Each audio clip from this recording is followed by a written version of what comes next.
live at Comic-Con 2019. Undone is a brand new Amazon original adult animated series from the creators of Bojack Horseman, and somehow it looks even weirder than a show about a depressed talking horse. Joining me now to discuss, please welcome the star of Undone, Rosa Salazar, and executive producers, Raphael, Bob-Waksberg, and Kate Purdy. Hello. Hello. Hey. Hello. Thanks for being here. Hello. Thank you. So, Raphael, let's start with you. Yeah. Tell us about the show. What can we expect with Undone? What can you expect with Undone? Well, Undone is a show about the elastic nature of reality. So you can expect reality to be elasticized. As it is, I believe. It so often can be. It's a show about a young woman played by Rosa who is disenchanted with life, kind of tired of the routine, going through the motions, believing that there has to be something more. And then one day she discovers something more as she becomes unstuck in time and the universe around her starts to unravel. And she's not sure if she has gained some new sort of extrasensory powers or if she's slowly losing her mind. As one does. I feel like I relate to that synopsis a little bit more than I probably should. Don't you?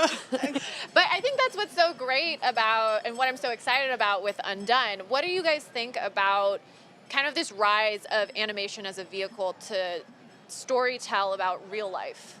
Sure. Well, I think this show in particular is perfect for animation because we are talking about the elasticity or the stretchiness of reality, and because animation already sort of draws you into a world that's a bit heightened.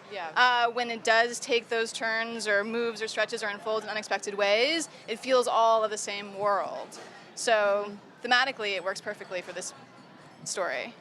So when you first came up with the idea of Undone, was it we want to do an animated series and what would be a great use of this medium, or was it we want to tell a story about the elasticity? It was story first. Yeah, it was story first. It was like, we want to tell this story. How do we tell it? And we talked about live action. We even talked about puppets briefly. Oh, puppets. And then we found this amazing artist. Wow. Hisko Hulsing from the Netherlands, who does very realistic oil-painted animation. It's really rich and beautiful, and it just feels so much like the grounded world. And we thought this is a perfect collaboration because it'll feel incredibly real and relatable, then also allow us to move in unexpected ways. So what inspired you? Well, I guess never mind.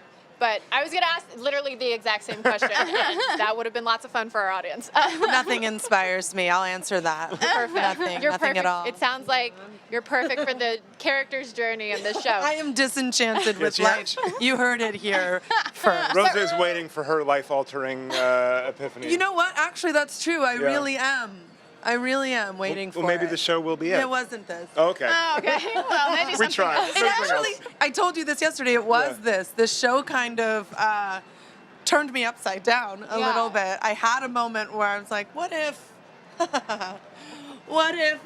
that's the real thing? If Alma's the real thing and I'm the show. So when you're exploring the character, you actually kind of had this moment of like... Yeah, where whoa. I kind of tested the boundaries of my own reality and my own mind, and I slipped into a fraction of what Alma slips into at greater lengths in the show, and I was terrified. Yeah. It sent a chill down my spine, so... How did you prepare for Alma? Well, acting for me is a very organic process. I like to spend a lot of time with the material. Luckily, I have these two geniuses. The writing was just beautiful. It was perfection. And I spent a lot of time with it. I do my own kind of actory homework. I research what I like to research. I worked with a shamanic healer who took me on guided meditations. Yeah! Shamanic healer! Shamanic healer! Meditation's important. That's right.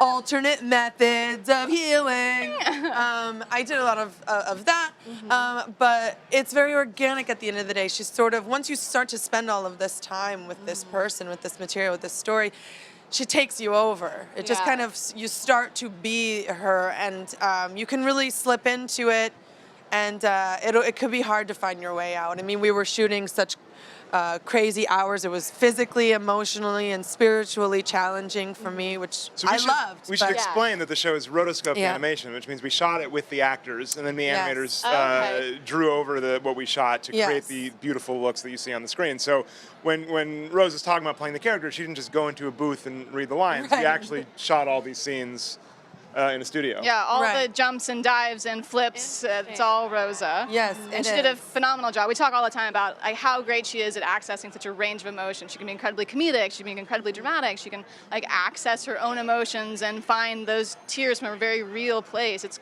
quite amazing. She did an amazing job. Thank you. Yeah. Yeah, So- you drove me crazy. It's worth it. For the Sounds art. like it paid off. The art. Yeah. Yeah. So for no, it did. viewers that maybe don't have a background in animation, though, can you just give them some context of how animated shows are usually made? Sure. So usually on a show like Bojack Horseman, or most animated shows, the actors will come into a booth, either together or separate. On Bojack, every actor comes in individually, and they just work with me, and we record all the lines, and then we edit them together, and then animators draw the characters and the backgrounds. But on this show, yeah, there was no booth. It was in a studio shooting the scenes as if we were shooting a small indie film without any backgrounds or props. And then all that stuff was painted in on top of them. So what do you think about this rise? I feel like we've seen a lot more animated shows for adults. What do you think about that? Like, do you think it's correlated to anything? Do you think it's more of just a stylistic choice? Yeah, I think I think right now you're seeing a lot more shows just in general. There's an explosion of new shows and shows for different audiences, which I think is Yeah. wonderful. And I feel like animation, especially, I should say adult animation, for a long time has been very much geared towards the same kinds of audience and the same kinds of storytelling. And so I think this is a really exciting opportunity in the world of adult animation where we are branching out and telling new kinds of stories and telling stories of different kinds of people. You can also grapple with heavier subjects if it's sort of in this nice Yeah. tapestry, this nice tableau. And that's Yeah, something I we really think that's such found a good point. on Bojack is that it's something that looks very soft and fun and welcoming is actually a great venue to explore some maybe more serious, dark things that in a live action show might feel oppressive. It's like a man with candy luring a child. Yeah. Say, I'm I've done, got this everyone." candy. That's exactly Come with right. me, and all of a sudden it's like serious stuff. Your Yeah. life. Yeah. Yes, Contemplate your choices. that's right. Right. Bend your Okay. reality. Well, thank you guys so much. Thank I know you. we're all really excited about Undone at IGN. So Undone is coming exclusively to Amazon Prime Video later this year. We need to take a quick break, but there's lots more from Comic-Con coming up, so don't go anywhere. Don't go anywhere.